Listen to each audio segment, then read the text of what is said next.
దేవుని నామమునకు మహిమ కలుగును గాక. ఉదయకాల సమయంలో మరొక మిషనరీ గురించి తెలుసుకొని దేవుని నామాన్ని మహింపరచుకుందాం. ఆ యొక్క మిషనరీ యొక్క పేరు వోల్బ్రెంట్ నాగెల్. ఈయన 1867 నవంబర్ 3న స్టామ్హిమ్లో జన్మించాడు. అతను ఒక మతపరమైన కుటుంబంలో పెరిగాడు. కానీ అతనికి 8 సంవత్సరాల వయసు ఉన్నప్పుడు అతని తల్లిదండ్రులు పీటర్ మరియు ఎలిజబెత్లను కోల్పోయాడు. 18 సంవత్సరాల వయస్సులో ఒక చెప్పులు కుట్టేవాడు సంచార బోధకుడిగా మారిన వ్యక్తి నుండి సువార్త విన్న తర్వాత తాను పునరుజ్జీవనం పొందానని నాగెల్ పేర్కొన్నాడు. మిషనరీ కావాలనే కోరికతో అతను స్విట్జర్లాండ్లోని బాసెల్కు వెళ్ళి 1886లో బాసెల్ మిషన్ ట్రైనింగ్ ఇన్స్టిట్యూట్లో చేరి 1892లో పట్టభద్రుడయ్యాడు. అతను 1893లో ఎవాంజలికల్ లూథరన్ మిషన్లో నియమించబడ్డారు. నాగెల్ 1893 డిసెంబర్లో మలబార్ తీరంలోని కన్ననూరుకు రెవరెండ్గా వచ్చారు. ఆయన వానియం కులంలోని బాసెల్ మిషన్ కేంద్రానికి అధిపతి అయ్యారు.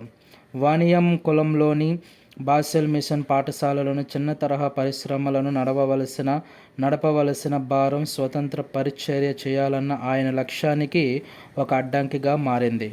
1896లో ఆయన లూథరన్ చర్చిని వానియం కులాన్ని విడిచిపెట్టి ఎటువంటి లక్ష్యం లేకుండా దక్షిణానికి వెళ్ళారు.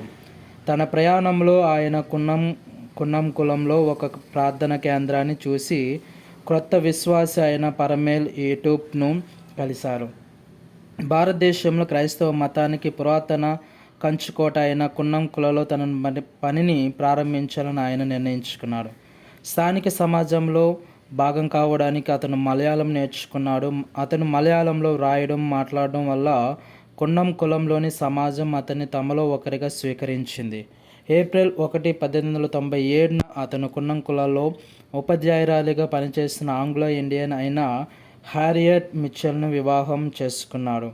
వారికి 5 కుమారులు 2 కుమార్తెలు ఉన్నారు. ఒక కుమారుడు ఒక కుమార్తె చిన్నతనంలోనే మరణించారు. హ్యారియట్ నాగెల్ జనవరి 27, 1935న మరణించింది. కున్నం కులంలో ఉన్నప్పుడు అతను చాలా మందిని విశ్వాసపాత్రులైన శిష్యులుగా మారడానికి సహాయం చేయగలిగాడు. వారిలో మామెన్ అనే సిరియన్ మత గురువు కూడా ఉన్నాడు. వారి వివాహం జరిగిన కొన్ని నెలల తర్వాత వారు నీలగిరికి వెళ్ళి ఆంగ్ల ఓపెన్ బ్రదరన్ మిషనరీ అయిన హ్యాన్లీ బర్డ్ను కలిశారు. ఆ తర్వాత జూన్లో కోయంబత్తూరులో బర్డ్ చేత నాగెల్ ముంచి బాప్తిసం పొందాడు. 1906లో అతను త్రిస్సూర్ నగరానికి సమీపంలో ఉన్న నెల్లికున్నూల్ రెహబోత్ అనే పేరుతో ఒక అనాథాశ్రమాన్ని మరియు వితంతువుల గృహాన్ని కూడా ప్రారంభించాడు. ఇది నేటికి నిలిచి ఇప్పటికీ నడుస్తూనే ఉంది.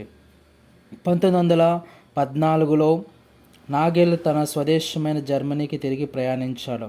తన పెద్ద పిల్లలను చదువు కోసం ఇంగ్లాండ్కు పంపి 6 నెలల్లో భారతదేశానికి తిరిగి రావాలన్నది అతని ప్రణాళిక.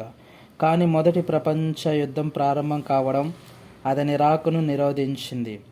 జర్మన్ సామ్రాజ్య పౌరుడు కావడం వల్ల అతను బ్రిటిష్ వారి పరిపాలనలో ఉన్న మలబార్లోకి ప్రవేశించలేకపోయాడు. కాబట్టి అతను స్విట్జర్లాండ్కు వెళ్ళిపోయాడు.